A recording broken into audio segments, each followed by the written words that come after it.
بنیاد پر ہو, صحت مندی کی بنیاد پر ہو, تو جہاں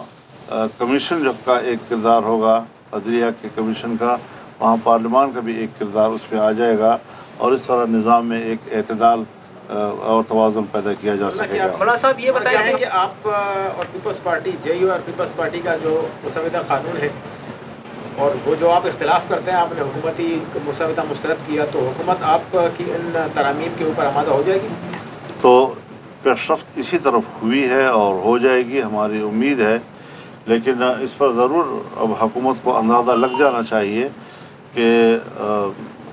ہمارے موقف کو عوام میں پذیرائی ملی ہے, اور عام طور پر ملک کے اندر جو تاثرات ہیں, حکومت بھی اس سے آگاہ ہے کہ پبلک نے ہمارے موقف کو عوام میں پذیرائی ملی ہے, اور عام طور پر ملک کے اندر جو تاثرات ہیں, حکومت بھی اس سے آگاہ ہے کہ پبلک نے بھی حکومتی مسودے کا تو تصور ہے, حالانکہ ان کے سامنے تو مسودہ موجود نہیں ہے, لیکن اس تصور ہی کو مسترد کر دیا, اور جو ہم نے موقف دیا اور جس حد تک بھی دیا ہم نے, تو اس کو عوام نے پذیرائی بخشی ہے. میں سمجھتا ہوں کہ جب پارلیمنٹ عوام کی نمائندہ ہے تو عوام کے مزاج کو, عوام کے نبض کو انہوں نے پڑھ لیا ہوگا, سمجھ لیا ہوگا. ہمیں عوام کے خواہشات کو نظر انداز نہیں کرنا چاہیے, نہ ہم اس کے متحمل. مولانا صاحب یہ بتائیں کہ پشتون تحفظ موومنٹ کے حوالے سے آپ نے بات کی, تو پہلے سے جب یہ مسئلہ ہو رہا تھا ان کو شہید کرنے سے پہلے, کیا پہلے مذاکرات نہیں ہو سکتے؟ دوسرا سوال یہ ہے کہ پاکستان تحریک انصاف جب ان کے ساتھ آپ کے ساتھ بیٹھی ہے اور آپ کے ساتھ بات کری ہے مسلسل, تو اگر ان کو کچھ اعتراضات ہیں اس مسودے کے بارے میں, تو اس کے ساتھ کس طرح چلیں گے؟ تو یہ باتیں تو دونوں میں نے کہہ دی ہیں آپ سے. البتہ یہ بات آپ کہہ رہے ہیں کہ آپ نے اس سے پہلے PTM کے جلسے کے حوالے سے, تو آپ جانتے ہیں کہ وہ مکمل طور پر جلسے پر پابندی لگ گئی تھی, اور صرف یہ نہیں کہ حکومت نے فیصلہ کیا, بلکہ صوبے کا نمائندہ ایڈیشنل ایڈوکیٹ جنرل, اس نے صوبائی حکومت کی نمائندگی کرتے ہوئے پشاور ہائی کورٹ میں بیان دیا کہ جلسہ نہیں ہونا چاہیے, اور کورٹ نے بھی فیصلہ دے دیا کہ جلسہ نہیں ہوگا اور کہیں بھی نہیں کر سکیں گے. تو وہ فیصلہ بھی ابھی تک اپنی جگہ برقرار ہے,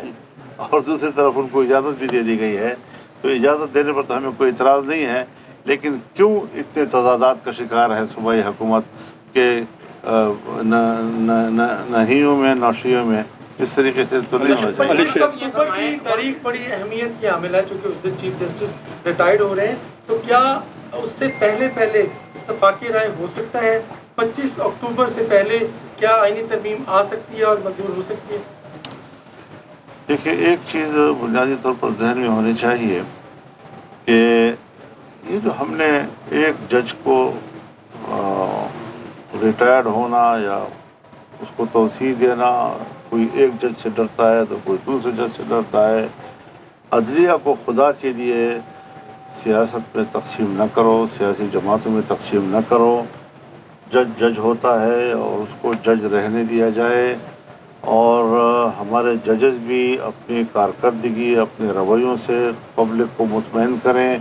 کہ وہ غیر جانبدار ہو کر آئین اور قانون کے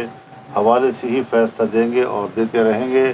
لہذا 25 اکتوبر اور 25 اکتوبر کی باتیں ریٹائرمنٹ کی تو ہے, تو ٹھیک ہے, ریٹائر ہو جائیں گے, لیکن یہ ہے کہ نظام تو چلنا چاہیے اور نظام میں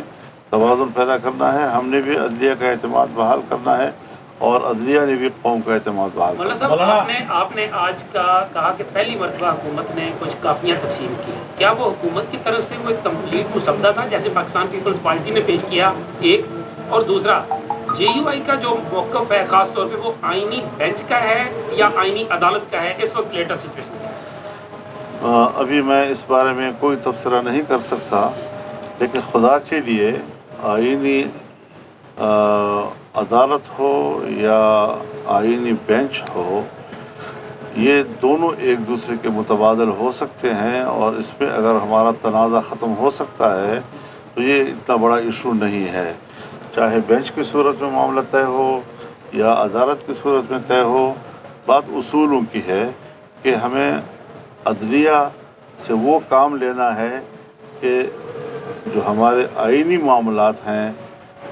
سیاسی معاملات ہیں, ان کو ایک طرف کیا جائے تاکہ عدالتیں فارغ ہوں اور وہ لوگوں کے